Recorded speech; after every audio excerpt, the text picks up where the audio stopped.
अस्मद्गुरुभ्यो नमः। लक्ष्मीनाथसमारम्भं नाभयामनमध्यमम् अस्मदाचार्यपर्यन्तं वन्दे गुरुपरम्परं।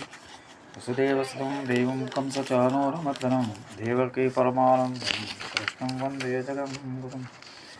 रामाय रामभद्राय रामचन्द्राय वेरसे रघुनाथाय नाथाय सीताय पते नमः। बुद्धिर्बलमेसोदहं भयकरोदम् अजाड्यं वा कुटत्पञ्च नमस्मरणात् भवेत्।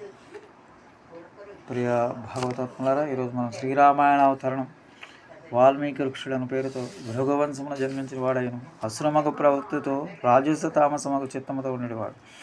పరహింసే జీవనంగా కలిగి కుటుంబ భరణమే పురుషార్థముగా బతికేవాడు. అట్టి వారికి సప్తమహర్షుల అనుగ్రహించి రామనామం లభించిన దాన్ని చాలా సంవత్సరములు జపించిన చివరకు శరీర స్మరణ పోయిన అతని పై పుట్ట పెరిగినది. కొంతకాలం తర్వాత వరుణదేవుని అనుగ్రహించే వర్షం పడి పుట్ట కరిగి అతడు బయలువెళ్ళాను. అప్పుడు అతని వాల్మీకము పుట్ట నుండి బయలువెళ్ళిన వాడు కనుక వాల్మీకి అని పిలువబడ్డాడు. ప్రాచేతసుడు అనగా వరుణుడు.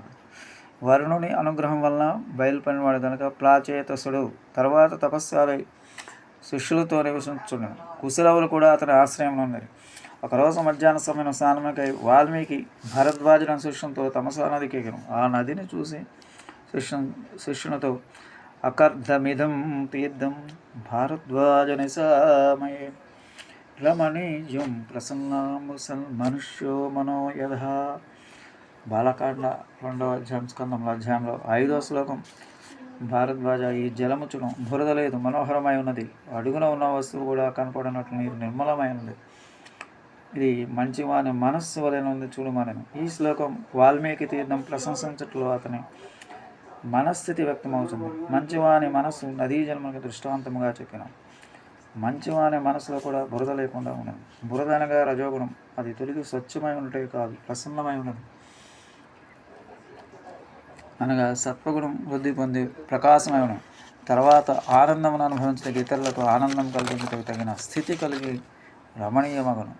అట్టి మనుష్యుని మనస్సు అకర్ధమత రమణీయత ప్రసన్నతలు గల ఈ నీటిని పోస్తాను. సన్మనుష్యుడు అనగా ఎవరు? మంచివాడు. కానీ ఉపనిషత్ హస్తే బ్రహ్మేతి వేద సంతమేనం తతో విదుహు.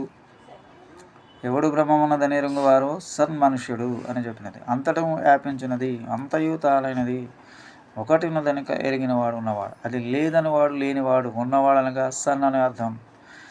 అంతటను వ్యాపించిన తత్వం ఒకటి ఉన్నది. ఈ కనపడినంతయు దాని యందు శరీరము అని ఎరింగినవాడు సన్మనుష్యుడు.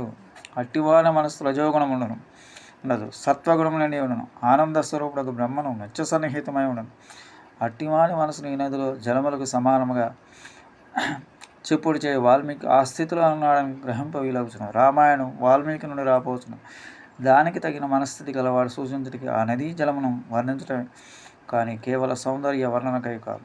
అట్టి స్థితిలో ఉన్న వాల్మీకి ఆ వనం తిరిగించు కొంచెం దూరం ఎగను. అచ్చటను ఒక చెట్టుపై క్రోంచ పక్షుల జంట క్రీడించును. అందు కామపరమశమై ఉన్న మగపక్షిని భోయగొట్టిను. పక్షిని నిలబడను. విలవిల తన్నుకొనుచు మెడ పక్కకు ఎడవైచి కాళ్ళు చాచి రెక్కలు పరుచుకుని రక్తం కారుచు మగపక్షి పడిను. ఆడపక్షి దాని చుట్టూను తిరుగుచు తాగుచు విలపించుండను. ఆ సన్నివేశమును చూసి వాల్మీకి హృదయం శోకంతో నిండింది. ఆ శోకం లోపల ఆగక వెలుక వచ్చాను.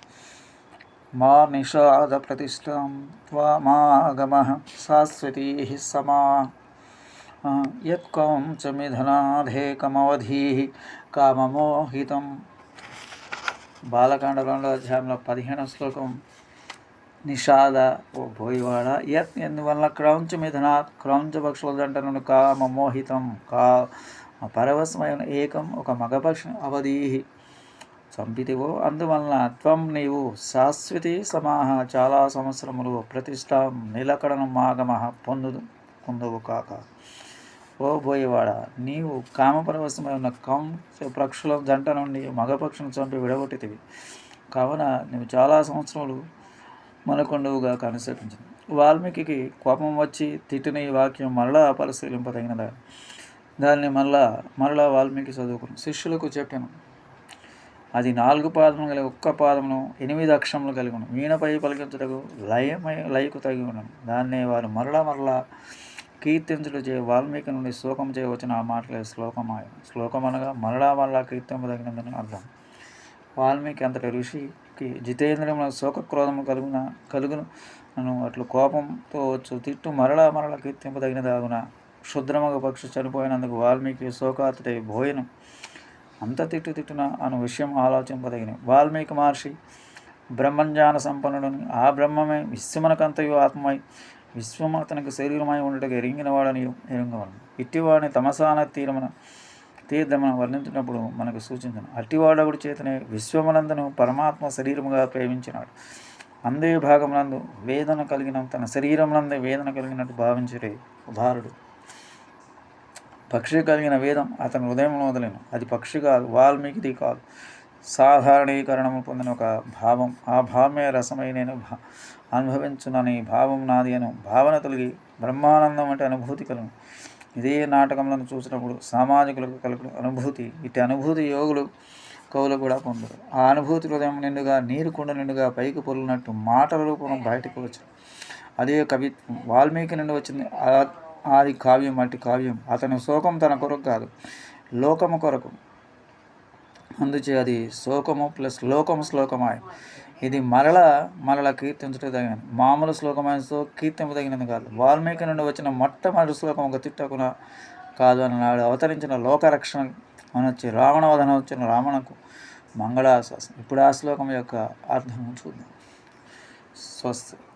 మానిషాద శ్రీనివాస యత్ ఎందువలన క్రౌంచ మిథునాత్ వక్రంగా గల రాక్షస ద్వంద్వములను కామమోహితం కామపరవశులైన ఏకం ఒకనిని అనగా రావణుని అవధీహి చంపితివో అందువల్ల త్వం నీవు శాశ్వతి సమాహ చాలా సంవత్సరం ప్రతిష్ట నిలకడను ఆగమగా పొందితి. శ్రీనివాస వక్రగతి గల రాక్షస ద్వంద్వములను కామమోహితుడైన ఒకరిని రావణుని చంపి విడగొడితివి, అందువల్ల నీవు చాలా సంవత్సరం నిలకడను పొంది. స్వస్తి. జై శ్రీరామ్. ఈ వీడియోని 10 మందికి షేర్ చేయండి. స్వస్తి. జై శ్రీరామ్.